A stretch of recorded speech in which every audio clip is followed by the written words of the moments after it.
today. He's got the nice. Sean Bob's here. Let's go. Hey, Sean Bobby's on. There he is. The Name is Sean Bob. But anyway, Ryan, thanks for coming on. We appreciate it a lot. And yeah, why don't you? I mean, we all know who Ryan Pineda is. I know we got people joining on here, but why don't, for the people that are going to watch this and are going to rewatch it as well, like tell us a little bit about what companies you currently own / are running and what they do, and just briefly. Yeah, so a lot of companies these days. We've got Home Run Offer, which is our house flipping company. Typically do about 100 flips and wholesales a year. We've got Pineda Capital, which is where we're buying all our apartments. In the last 5 months, we've bought 460 units across the country. One big one where you guys are at in Georgia. We've got Future Flipper, which you guys got to, see the event a couple weeks ago here in Vegas. We've got thousands of students all across the country teaching them how to invest. We also have another education company called Wealthy Agent, which is more geared for realtors and teaching them how to invest and build a personal brand and do taxes and all the stuff that you don't really learn from your brokerage. We've got TrueBooks, which is my CPA firm. So we've got hundreds of clients across the country for that. Lunar Ecom, which is an e-commerce automation company. We manage over 300 Amazon stores right now for drop shipping and stuff. And then I've got Tykes, which is my newest endeavor for my NFT and this whole entire community we're building for digital real estate, which I'm super bullish on and passionate about. So yeah. And then along with being a content creator and, I guess that's a whole business in itself as well for just my personal brand. But yeah, man, we got a lot of stuff going on. Sounds like you might have more businesses than I have cousins. Well, it's not surprising.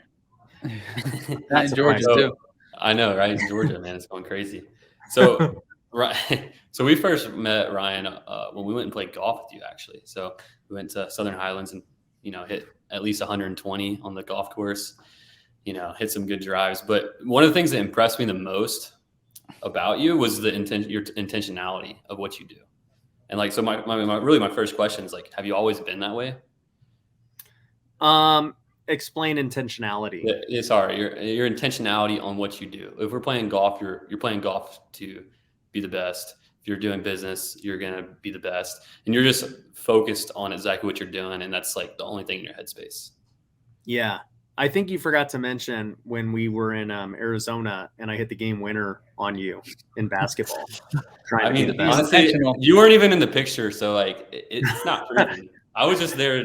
I definitely got disrespected, but who knows if it was actually you. Fake news.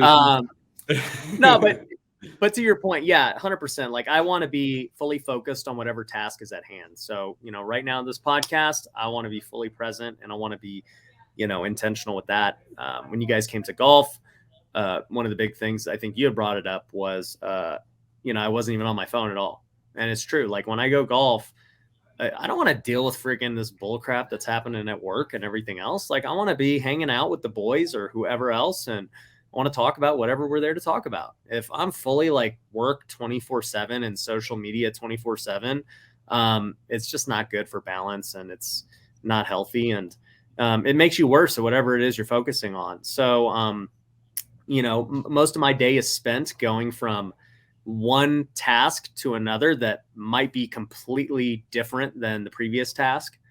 I'll jump from like this morning, I was in meetings for Lunar, talking about things we're doing in the e-commerce side.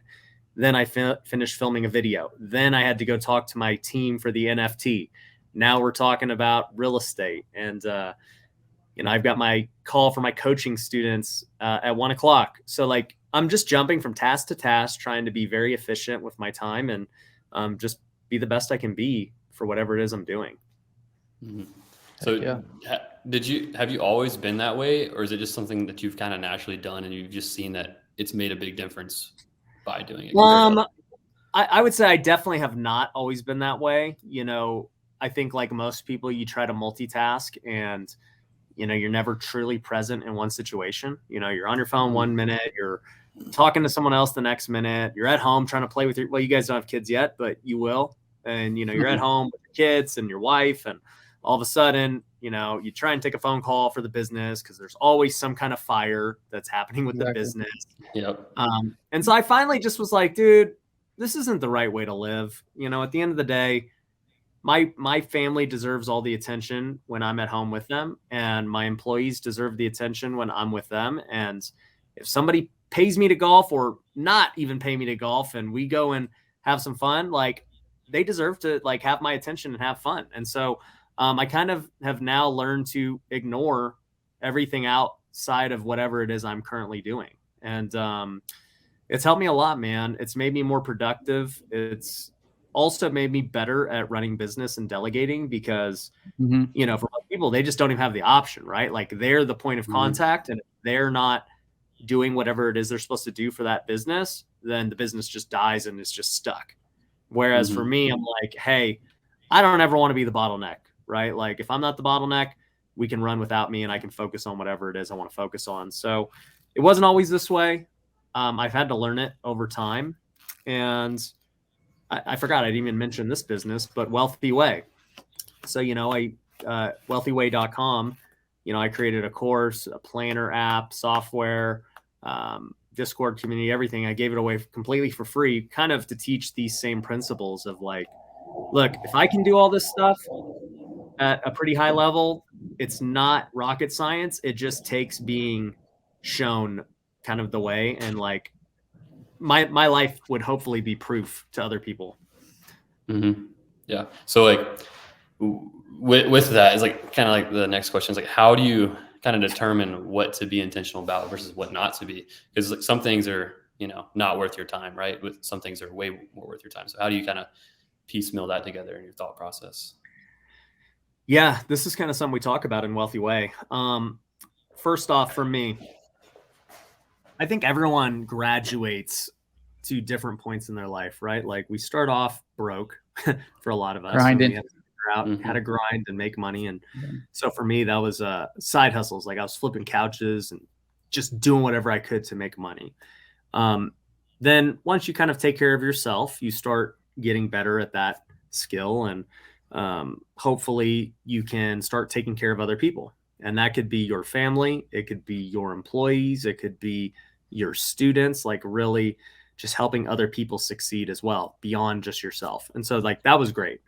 But then hopefully you reach a third level where, you know, you've kind of accomplished what you want to accomplish in terms of yourself and the people around you. And so now it's just like, there's a bigger purpose for why you do what you do. And for me, that's kind of where I feel like I'm at. Like, by no means have I made so much money that I'm just like rolling in dough. It's just like I've made enough for where I'm happy, and anything to this point above that is just gravy. And I'm not like pursuing it at all costs to be like, man, I got to be a billionaire. I got to be 100 millionaire, like whatever. It doesn't matter to me. What matters to me is all of the other things that I know make life so meaningful and so rich. And so like with Wealthy Way, we talk about this acronym that I created called for wealth, right? So it stands for, you know, wealth is the acronym: worship, education, affluence, lifestyle, team, and health. And so like most of us as business people and entrepreneurs put like such a high priority on affluence, you know, our net worth, our business, like all this stuff, because that's how we're typically judged by the world. And for me, like, yeah, I've got that, and people think I'm a great business person. That's awesome. But I don't judge my life by that. Like I look at my life from the whole totality of this acronym, and I say, what am I doing for worship? Like, am I serving my church? Am I, you know, worshiping God? How's my relationship with Jesus? You know, what am I doing to foster that? When I look at education, I'm like, I definitely don't know it all. You know, what am I doing to learn? And that's what I admire so much about you guys is, you know, you two are so young and you've accomplished so much at such a young age, way more than I ever accomplished. And you're still so vulnerable to go learn. You're like, I want to learn from this guy. Like, I want to get mentored. I want to go learn these things from all these people who are doing things we haven't done yet. And so like, kudos to you, because most people your age would not have that attitude. They'd be like, dude, I'm freaking way ahead of where that guy was. Like, I know what I'm doing.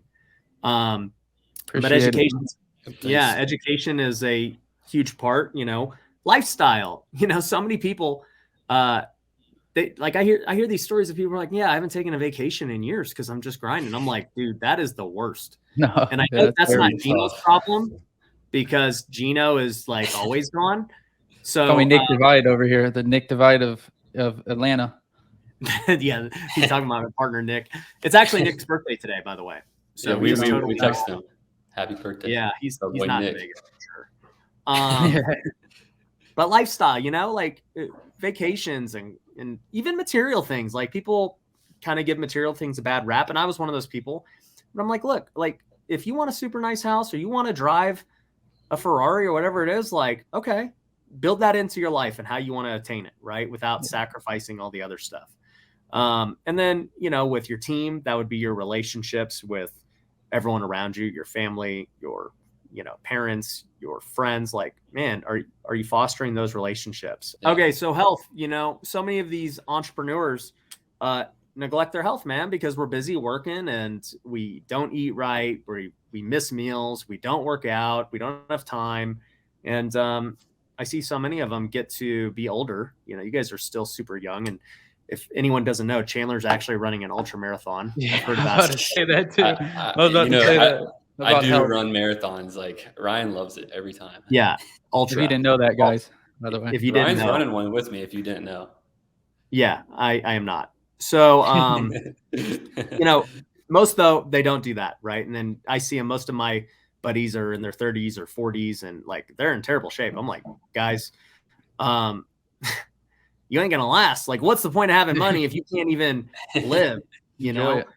So, I think for me, the way I judge people's lives, and I don't even want to say I judge people's lives, but the way I look at my own life is like, how am I living out all of these principles? Some are more important than others, but at the end of the day, if I'm just always pursuing money and business and status, I'm missing out on all these other things that make life like really what I call a wealthy lifestyle. So, I don't even know why I went down that rabbit hole, but I like it though. I think it was good. So yeah, that's how I judge it. The thing I kind of grasping is, a lot of people say there's no such thing as balance, but it really sounds like you believe you need to have balance, right? Is that 100%? Accurate? So yeah, I mean, it's not like Chandler's boyfriend though. Shoot, I mean, Alex Hermosi. Oh yeah, yeah.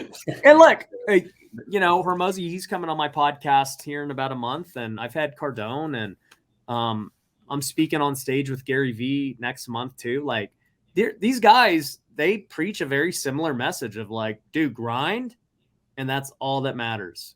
Yeah, and I just don't agree. I mean, to me, it doesn't matter how much money your business makes if everything else suffers. Like, what's the point? Yeah. Was there? I'm assuming you had a turning point, like where your life was out of balance and you had some unhappiness. Is there like a particular part that you struggled with in that whole entire thing you just explained? Yeah. So I didn't even explain this part of my life, but when I was your guys' age, I was a professional baseball player. So, I got drafted when I was 21 by the Oakland A's, and literally my identity was wrapped up in doing that my entire life. If I didn't have a good game, my life sucked, and you go through that through high school and little league and, to Division I, to the pros. And you're like, man, this is a hard way to live life, like literally game basis, man. And what the scouts say about you, getting booed, what the bloggers write about you, man. Like it's not a way to live life. And, I got released 3 years after being drafted. And that was the first point in my life where I looked at it and I was like, man, my identity is kind of gone. Like I used to be this pro baseball player, and now I'm 24 years old without a path. And I haven't been real successful in anything else. Like I never had a real job. Like I didn't have a backup plan. I had been a realtor to that point in the off seasons, but I hated it and I wasn't good. And so, that was kind of a turning point for me where I was like, man, should my identity be so wrapped up in my work, or, is it much more than that? As a Christian, I know that my identity should be in Christ. And that should be my top priority. And if I do that, everything else falls into place. I should be a better husband. I should be a better dad. I should be a better boss. I should be a better, everything if I'm just pursuing that. And I can tell you that experience from baseball has totally shifted my entire philosophy on life and how I view it, especially with the success that I've had today in business and social media. Before, if I was 21, and that's why I said, you guys are so good that you've had so much success and been able to stay so humble, because if I was your age and I was doing what I'm doing, I would not be that way. I already know how I was back then. And, I would have been riding my own high so far, but now I know. I'm look, this doesn't define me. Social media, business success doesn't define me. I'm just going to pursue what I think God's calling me to do, and I'll let the chips fall where they may. And even if one of my businesses stumbles and I don't, do great and everyone hates me, it's probably going to happen at some point. At the end of the day, none of us are perfect. Yeah. And especially on these videos, you look at the you screw up one time. People are just haters, and it is what it is. So I'm sure you get a lot of hate comments in the I don't even look at them anymore. But the point is, it's if you're wrapped up in that, you're gonna have a tough time. Yeah. I do have one question, because I think this is pretty valuable. I mean, I know I went through something similar, and then a lot of other people, I'm sure, watching go through a point in your life where you transition from sports or whatever to nothing, and you have no path. How did you choose what path to go down and not to send yourself down a spiral into something else? 'Cause obviously you're competitive, so whatever you do, you're going to be the best at it. So, that could have been used in some other, part of life, whether that's I don't know, it could be anything, So how did you kind of choose where to go, or was that just a long struggle journey? I totally give my wife a lot of credit for this. When I first got released by the A's, we were engaged. And I was like, hey, I'm done playing baseball. And this is just, I'm over it. And she was like, no, you need to keep playing. And she really encouraged me. She's like, you've trained all off season for this. At least play one more season just to show what you've got, because you've been working really hard. And I would love to see you play, one more season before you just call it quits out of nowhere. And so God kind of worked everything into place, and I signed with an independent baseball team in Fargo, North Dakota, and then I got traded to a team in Dallas, Texas, and I played an entire season there and kind of reestablished my love for baseball, because at that point I was kind of burnt out of man, I don't. You're drained, yeah. Yeah, and for people who don't know, the minor leagues is very political, and so I was getting really frustrated that other players were playing more than me, even though I was doing picks. Yeah. And I'm just like, dude, this baseball sucks. And I was kind of over it. And then independent ball changed that, because I got to play every day again. And the best players did play, and it was super cool. And, during that time, I was super stoked, and I was like, yeah, I'm going to keep playing as long as I possibly can, because I'm having fun doing this, regardless of if I get to the big leagues or not. But, after that season, my wife and I got married, and, we were, I was 24, she was 21, not really knowing what we were going to do. She wasn't making any money. She was in college, and I was making $1,200 a month doing independent baseball. And what ended up happening was, God ended up revealing what he wanted me to do next. And this is why I'm so big on faith, because I literally cannot say anything I've done to this point has been me just coming up with the best idea ever. It's always something God put in my path, or someone that influenced me to do something that was not, even in my mind. And so, that first year we got married, I tell this story a lot with the couch flipping. We furnished the apartment, we had no money, bought it all off Craigslist. And then, all of a sudden I just felt like this calling to look at what I was doing. Man, I wonder if I could sell this furniture and make money. And sure enough, it did. And, little did I know, I thought that through that time I was just providing for myself, and it was just a way for our family to make money. And it was great. Most money we ever made when I was doing that. But little did I know, just not 4 years. Let's see, that was 2014. So, 8 years later, it's 2022. And I made the original couch flipping video back in 2020. So 6 years later, it would be used in a far bigger way to help way more people than me. I make this video, it goes viral.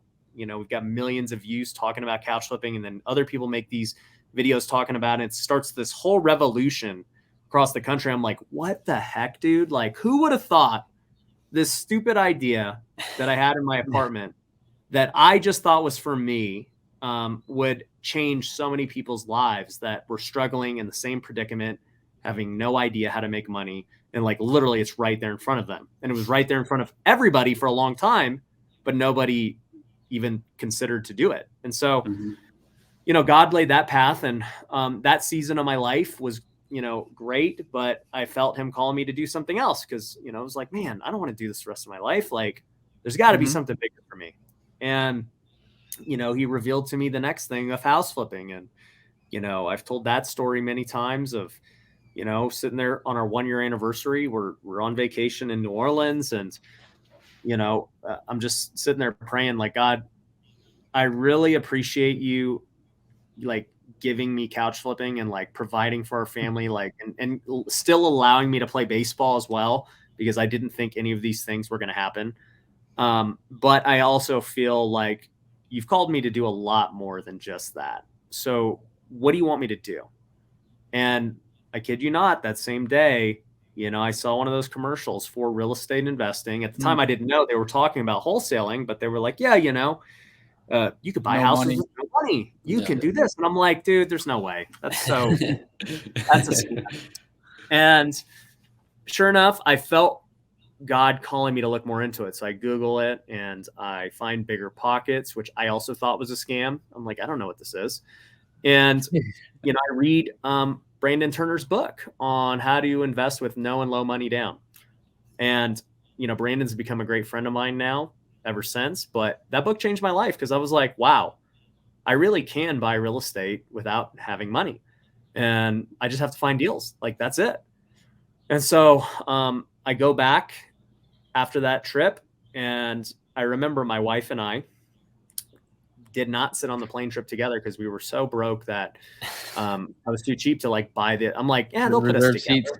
I usually go. I don't want to pay $50 to reserve seats. Use your seat. Yeah. And so, but it didn't work out that way. It was a full flight back, and we had separate seats.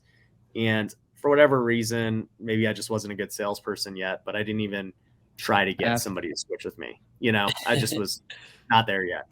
Today I'd be like, hey, like, let's switch. Like, this is what's or I would just go sat in her, someone else's seat, and I'm like, you're like, oh, my bad, man. Like, but I didn't realize. It goes to show God actually used that in a bigger way, because I sat next to this older gentleman who saw me reading this book, and he goes, hey, what are you reading? It looks like real estate. And I said, yeah, it's a book about how you can buy houses with no money.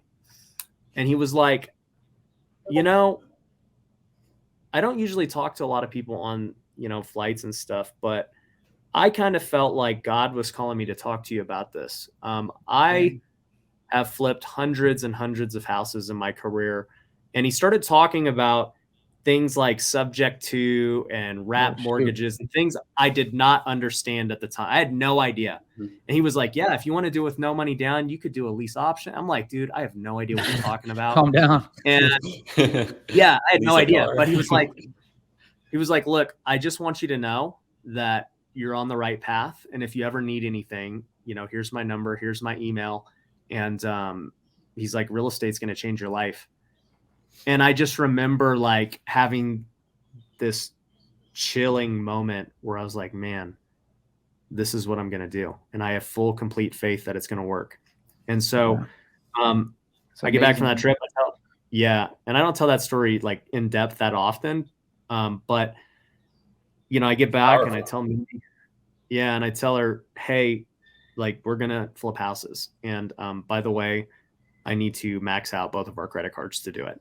And so I ended up getting about 50 grand in credit cards, and we cash advance them or balance transfer, get the 0%. that was the money I needed for the down payment on the hard money loan. And, you know, we ended up flipping, you know, 2 houses shortly thereafter, made $40,000 between the two, the most money I'd ever seen in my life.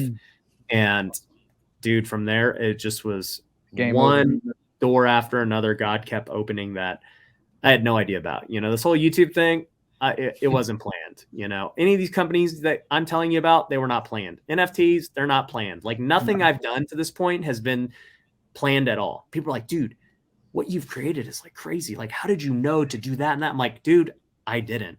I take everything day to day, and I just kind of see where I feel like God's calling me next.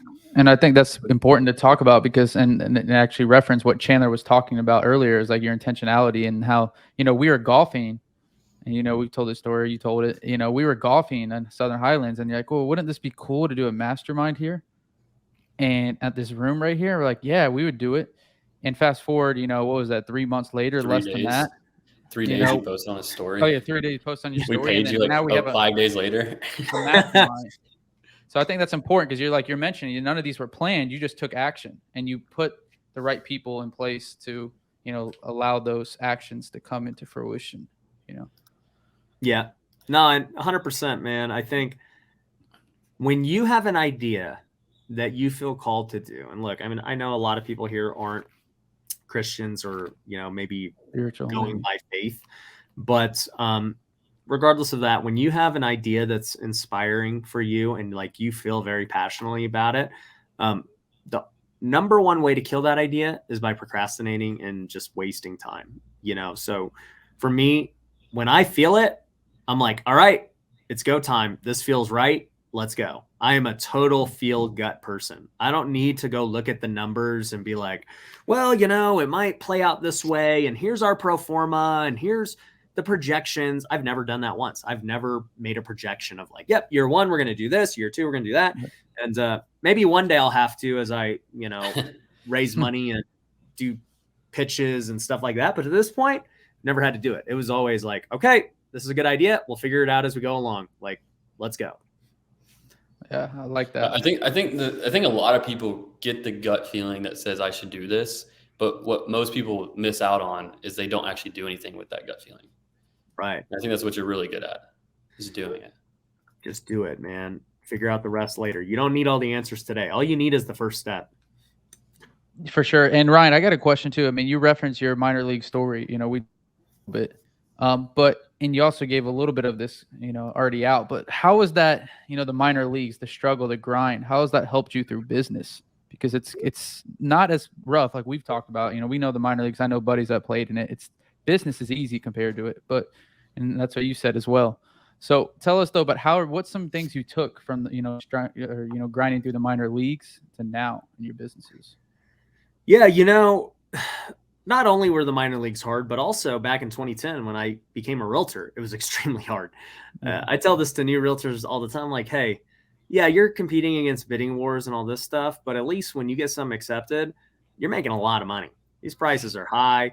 And also too, your buyers are way easier because they know like they have to commit and like be like, now. yeah, I'm not getting inspections. Like I know the game to get a house. It's everybody knows. But back in 2010, dude, I was selling houses for 70, 80 grand that were selling for 300 grand 2 years prior and making $2,000 on a commission and having a buyer look at 20 homes and be like, yeah, these aren't good enough deals. And I'm just like, you work so hard to make $2 grand and nobody can qualify for a loan back then either. Like it was way more restrictive. So not only was real estate way harder back then, but also too, like everything I learned in baseball in the minor leagues, really, I would say it sounds like bad to say it, but it like really kind of hardened me and scarred me for everything else that I've done later, because, you know, you go through the minor leagues where you're literally being evaluated every single day by the organization, your coaches, the fans, you know, everybody can see how good you do, you know, because it's not like business where, you know, I don't know what you guys have. I don't know how good your month has been unless you told us, which would be the story that you want to paint. I don't know how you guys did, But in the minor leagues and sports, it's very apparent how everyone's doing. It's Mhm. right there. Anyone can look it up. And so dealing with that of like, man, dude, these guys are doing better than me. I'm in a slump. Like, man, this is not going good. So like mentally, it was very difficult. Making $1,200 a month to pursue a dream that may or may not happen was also very difficult. You know, having to learn to be frugal, to sleep on buses. Like literally, I slept on the floors of buses, you know, every week because a lot of these buses didn't even have, you know, like beds. I remember we would get floaties for the pool, those little rafts that you have in the pool. I would have one in my bag and we would deflate it. And then when we were ready to, you know, go on a road trip, we'd all pump it up and then we'd sleep on a floaty on the floor of the bus. Like, God bless. that's kind of like Dude, things we had to go dedication. through. And, you know, not only that, but maintaining your health, trying to battle mentally, dealing with anxiety, dealing with stress. Like baseball was so freaking stressful. It's crazy. You know, when I see now it's bigger. It wasn't as big of a thing back then, but you know, I see all these pro athletes talking about mental health. Like it's a real thing. And you see these pro athletes that are like top of the game talking about it. And, Yeah. you know, you just go through all this stuff, doing all that for years and trying to also make money in the off season to support yourself and going through the recession. And Vegas was the hardest hit. And I like at the time, I didn't know how stacked the odds were against me. You know, you're just doing it. You're 21. You don't know any better. Yeah. But now You I also look got back. that. Yeah. and Vegas. Yeah. That was a bad time for you right there. Vegas Just stacked was against you.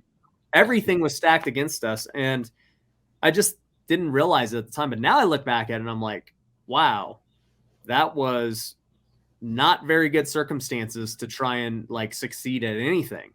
And so it's like to persevere through that. And then, you know, now where I'm at today, I'm like, dude, I don't want to say business is easy, but it is way easier than it was. And like, it sometimes blows my mind at like the abilities we have today to like run businesses and make money. Make like money. Yeah. It's crazy. Yeah, we got a question from actually Clint. Big Clint has a question. You know, Ryan, obviously you had tons of success in business, but currently, what do you think your biggest weakness is? You know, it's Clint Cooper. Big Clint. Oh, this is Clint the closer, dude. Clint the closer. $1 million student in his first year made over $1 million. Absolutely Crazy. insane. We'll talk about that too, how you can do that as a coach. But Yeah. what do you think your biggest weakness is?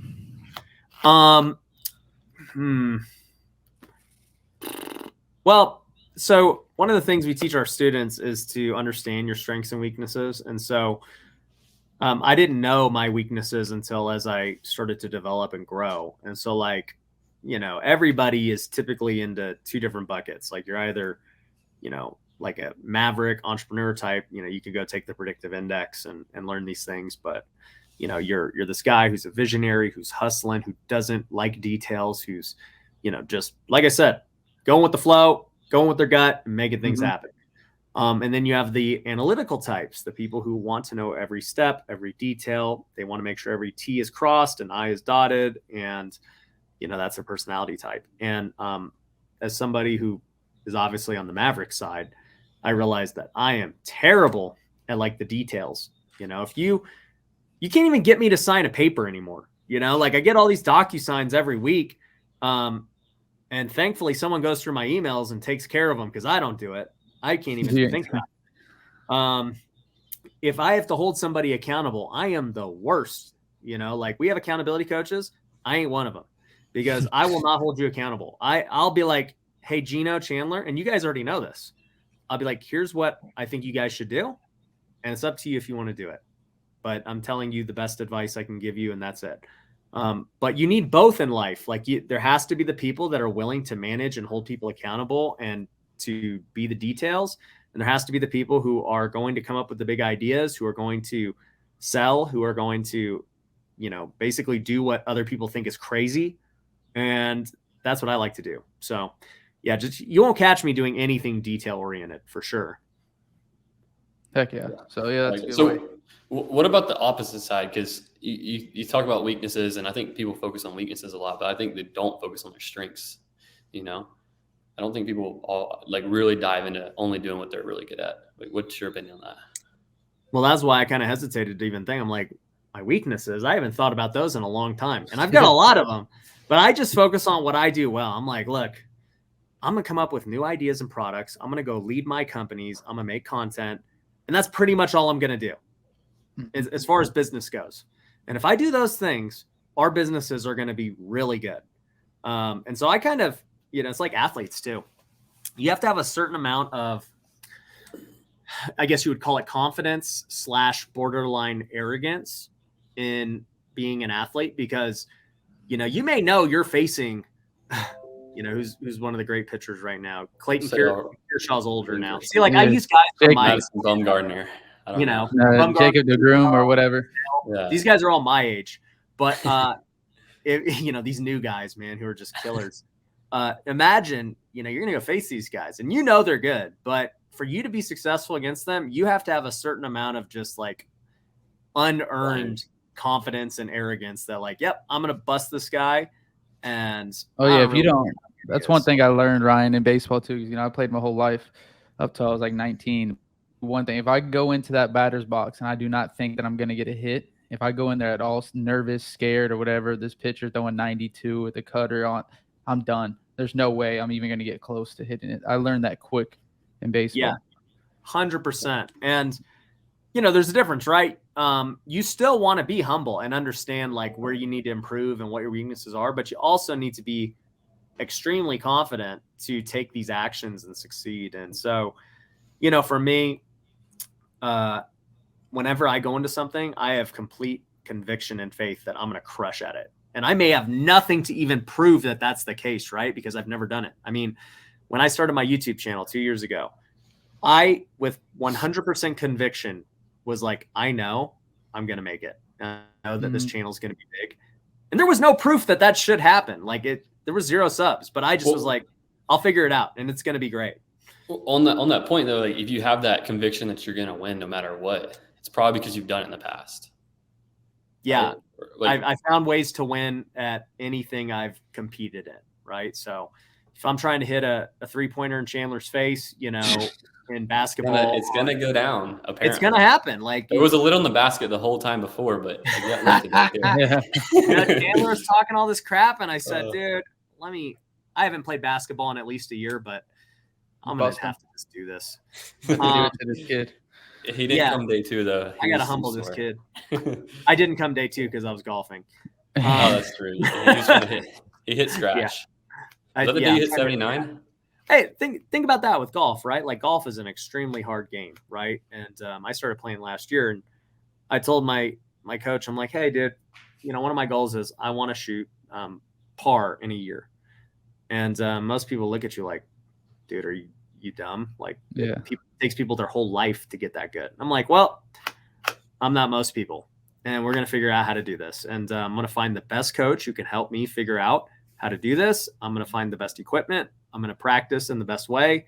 And I shot a 78 the other day. I'm fully confident that I'm going to shoot a 72 very soon.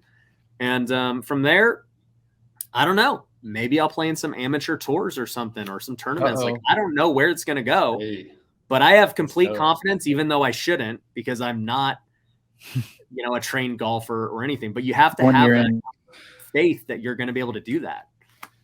Yeah, you have to be a little crazy. I think it's fun to do that, because I've had the same challenge thing multiple yourself. times.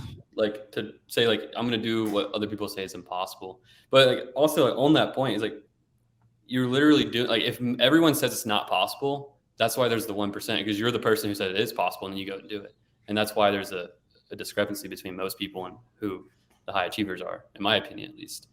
Is like when I went and signed up for a 50 miler after I ran 5 miles here we go. off the couch, like everyone was like, there's no way you're going to be able to do it. There's no way you're going to be able to run that far. It's too far. You're too heavy, blah, blah, blah.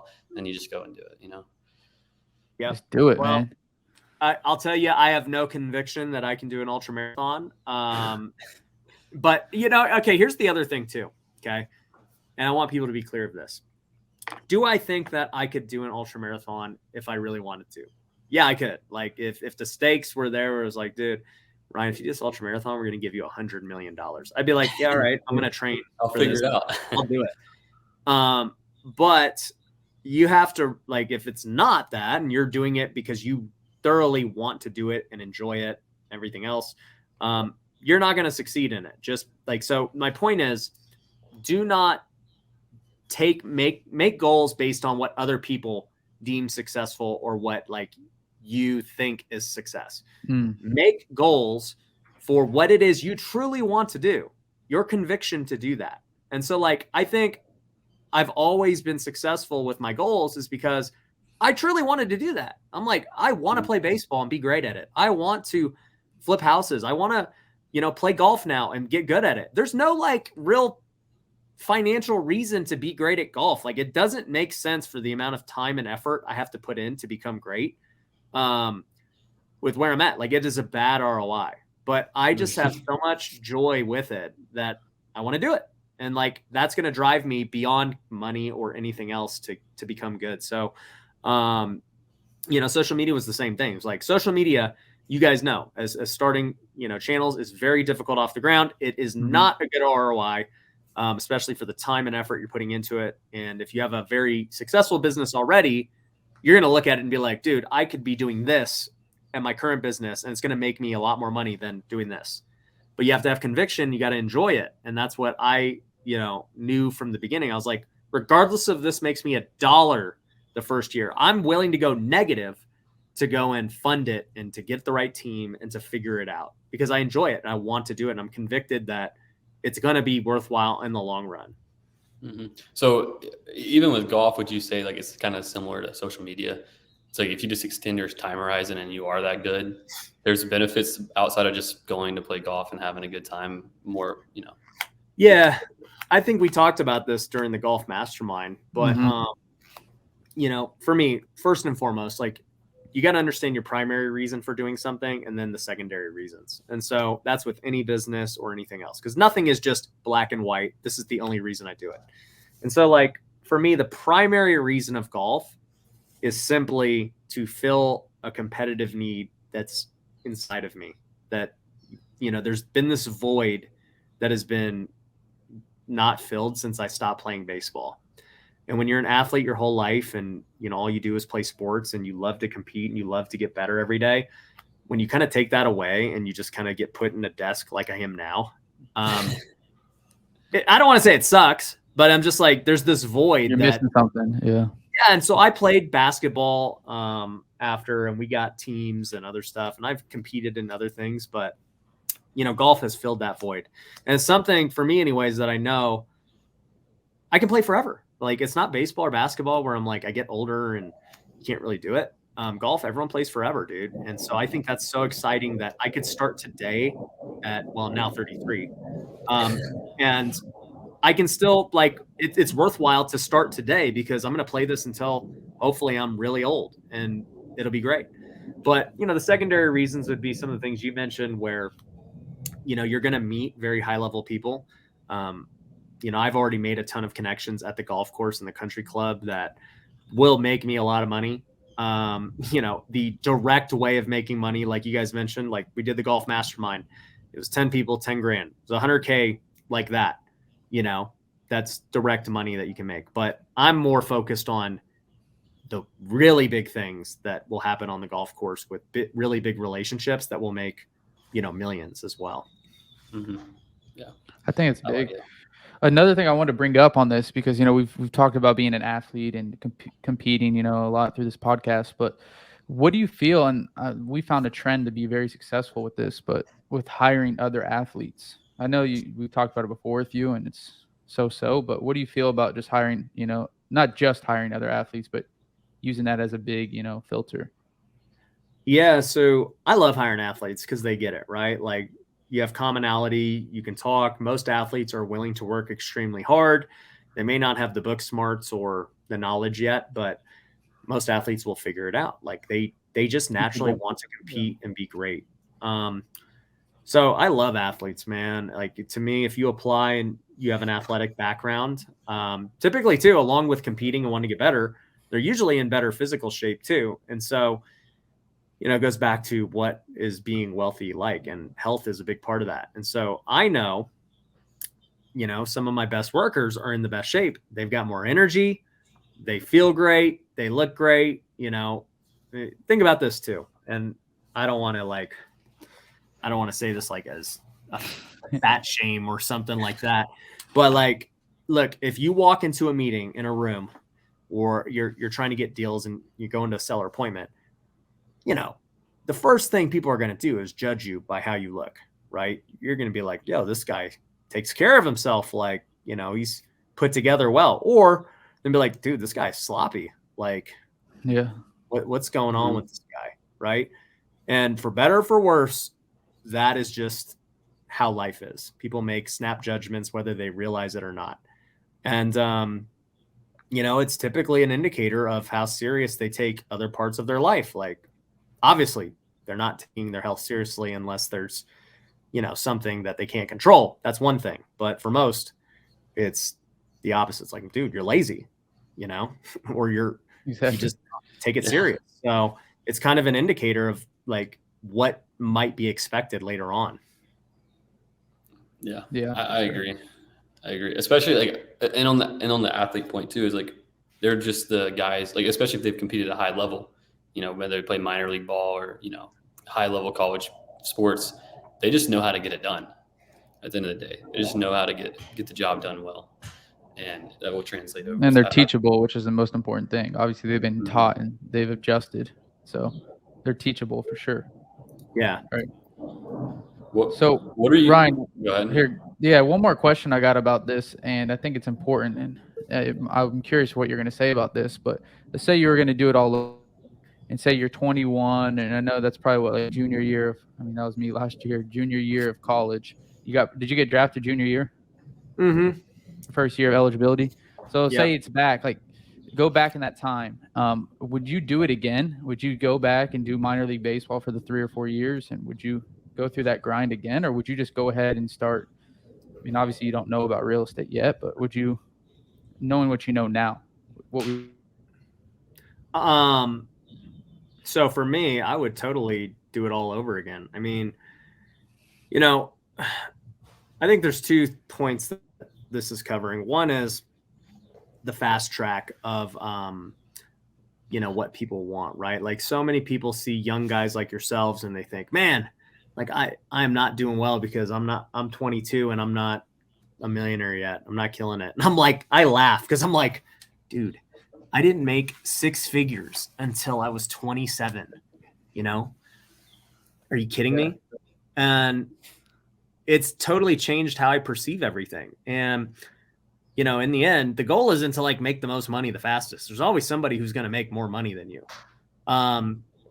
So the goal is to just do what you want to do with your life. And like, if you're, a man of faith, do what God's calling you to do with your life. And so I know that the baseball, whether I knew it or not at the time, which I didn't know it at the time, but what it was really preparing me for was all of this that I'm having now, all the fame and the success and all that stuff. I didn't handle it the right way when I was in my 20s. And now I can handle it the right way now because of what I experienced then. And how I see money and value hard work and delegate and all these things are strictly because of things I learned in baseball. How to be a great leader and build a clubhouse. My office, it's like a clubhouse. Like, I would not have known how to do those things without baseball. And so I totally would never change anything. And I think that for many people, and I tell this to young people all the time now, and I love that you're doing this, Gino, and even you, Chandler, with the ultra marathons and stuff, is do like what you're passionate about. If you want to travel or you want to run ultra marathons, if it costs you money, that's fine. Like, I would much rather see young people enjoy their lives and take risk and have memories. You can make money later, dude. Like, I'm proof of that. You can make money much further down the line, and you'll be just fine. Like, I gave people a head start apparently, and it's turned out okay still.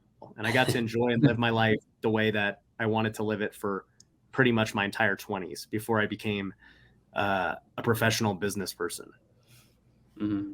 Well, and even when you became a professional business person, you still shaped your business around your lifestyle. Always did, because I had to, and people don't realize this. Like, my first, I would say 50 to 80 houses I flipped while I was playing baseball, because I had to make a decision. It was like, do I want to retire so I can pursue this house flipping thing?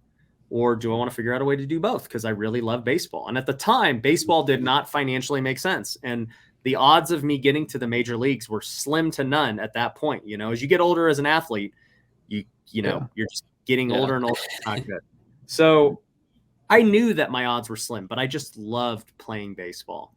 And I said, there's got to be a way for me to go play baseball, because I know the lifespan of this is so limited, and I'm going to regret quitting too soon, because I was already envisioning in my mind, like, I'm going to have made enough money in my 30s. Like, I'll regret not playing that year. And so I played every year I possibly could, until I got to the point where I didn't want to play anymore. And I had to build my lifestyle, my business around playing baseball and staying in shape and practicing and leaving for 5 months out of the year. Yeah. I like. Go ahead. Okay, I'll go real quick though. What I was gonna say, I actually had a good one.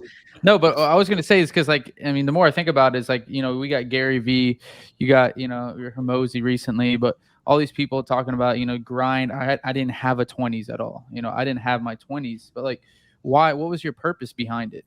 Because why? Like, you got to have a purpose behind everything. And I feel like grinding away your 20s or any time in your life, like, what is that? What is that doing for you? Like, for me, I obviously, like Ryan keeps mentioning, like, I love traveling.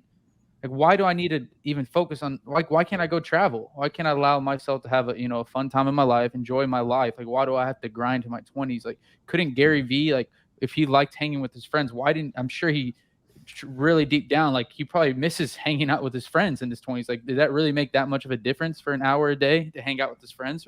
And it might have made him a better businessman, because he was been able to release some stress, or whatever it may be, right? So, like, that's a big thing. So I'll say one thing, since I've been behind the scenes on a lot of these influencers and creators and everything else.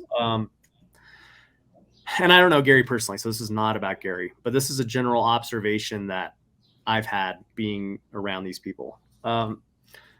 Most of these people who do that kind of, I'm trying to think of the best way to say this without offending everyone. But they kind of, I don't want to say are socially awkward or lack relationships, but they do. Most of them, especially the YouTubers, are very much introverted. They don't really have a lot of friends, and they find their fulfillment in working on their business or their content or anything else, right? Like, they're very not social by nature, and they don't, like, their way of being social is by creating content and talking to a camera, which is not social at all. I do it for a living, I know. But whereas athletes, right, we literally hang out all day. You're playing baseball, we get to the field at freaking 10 a.m. and we're working out together, we're showering together, doing some really weird stuff. What happens in the locker room stays there. We're doing anything and everything that you can imagine together, and like really building relationships. And so for me, as I did that, I was like, dude, I don't want to lose that feeling with my businesses. I want to build a clubhouse and have relationships and do all these things. And, I've been able to do that because it's super important to me. And that's why I love golf, just hanging out and meeting people like you guys. If I didn't have this golf thing, I wouldn't have met you guys. And so that's what's so cool about it. But like, I think a lot of these influencers, they just don't have that relationship with people before they're famous. Now once they're famous, everybody and their mom wants to be their friend, and that's different. But I think they grew up kind of with a big void with people. And like Gary says too, he's like, dude, I didn't know my dad, right? It's like, dude, if you don't have a dad, that's obviously going to create this kind of messed up thing in your mind of how you view people and relationships. Mm-hmm. I'm thankful my parents are still married and they raised me the right way. They made me understand that it's important to be a great teammate, to have friends, to value your family. And they loved me. They were there for me. They supported me through every game. They were at, every little league, high school, college game, and that's how I've been influenced because that's just how I grew up. Yep. It's a blessing to have that for sure. Parents to be together. But I do want to add one point on to kind of what we're talking about, like doing, enjoying the things you do while you're young, like sports or whatever. Is whenever I was in college, I wrestled in college for a year. And like the only thing I do wish that I did again is like actually wrestle all 4 years. That's the only thing I wish that I would have done different. Not that I regret not doing it because like it's gotten me to where I'm at. But if I would have done it, it's like, what if, I loved it. Now I miss it. You know what I mean? Like I never got to see it all the way through, So like if you're in that point, it's like, you should just let it fly, But Let it fly. And that's my point too, is like, so many people give up their dream because like, well, I got to start my business now. I got to do this now. And I'm like, dude, no, you don't. You're freaking 21. You don't have to do anything right now. Yeah, exactly. Yeah. You'll figure it out. You got hopefully the safety of your parents or friends or family. Like you're not going to go anywhere. That's why I started, this business at 19. I had many businesses before that, but I knew I was like, all right, what's the worst that happens? I freaking fail. Yeah. It wasn't even a thought. And I'm hanging with my parents all day. Like who cares, When you're young, you literally have nothing to lose. Nothing. Yep. Just take the biggest risk. I agree. So Ryan, we got a couple minutes left here. We're gonna hop off. So think about your last remarks you want to leave the listeners with. But before we do that, just to make a quick announcement. So in 2 days, if you guys are in Atlanta, on the 21st at 7 p.m., we're having our meetup where Darren Dammy is coming down to Atlanta. He's flying in. They did 13.5 million in Phoenix alone wholesaling last year. He's got a TV advertising company that advertises for Ryan and us and many other people, right? So they crush it, and he's going to be coming to drop some knowledge. So if you guys sign up, if you haven't already, and we'll see you there on a Thursday. So, but with that said, Ryan, what do you want to leave the listeners with? I'll say don't miss that meetup, dude. Not only to meet you guys, but to go meet Darren. Darren's the man, and we've partnered up with him on some other joint ventures we're doing. Like I just love partnering with really great people, and he's a beast. Yeah. But no, I think the biggest thing I guess I could leave people with, I assume, a lot of your audience is kind of younger people. And it's just like, look, don't compare yourself to other people. You don't have to be the next Gino or Chandler or Ryan. Do what makes you happy. The moment you just start doing what makes you happy, and, whatever that's a job, how much money you want to make, your hobbies, don't sacrifice all these other things, in the pursuit of money. And that's kind of my whole thing now, is like, I just have seen it too often. And I'm like, that's my passion now, is like, look, if I can just show people through my own life and my own actions, like to this day, I just do what I want to do because that's what, for me is what makes me happy and successful. That's it. I don't care what anyone else does. It has nothing to do with that. So sooner people start doing that, the happier you're going to be. I love it. I think that's I love it. I agree. It's a huge thing. I agree. So guys, share this with your friends. We'll see you every Tuesday. Normally it's at 6 p.m. Eastern, but today we moved it up for Big Ryan. We had to for the I feel stunt. Whatever. Yeah, that's Southern right. Highlands, Southern That's right. Highlands service. He's probably I playing, didn't he's know playing this. at golf. Go ahead. I didn't know this was live. That's why I was like, yeah, just move it. Whatever, dude. And Sorry. you were like, okay. No, it's fine. My We can bad. do whatever. No, We're we'll flexible do over whatever. here. Southern right. Highlands, man. That's our next. Appreciate second you, name. Ryan. Cool. All right, Appreciate you thanks, guys. Ryan, for Thanks. coming. And yeah, guys, just hit us up. Any questions, leave them down below, and we'll get them to Ryan if it pertains to him. But we'll talk to you guys next week.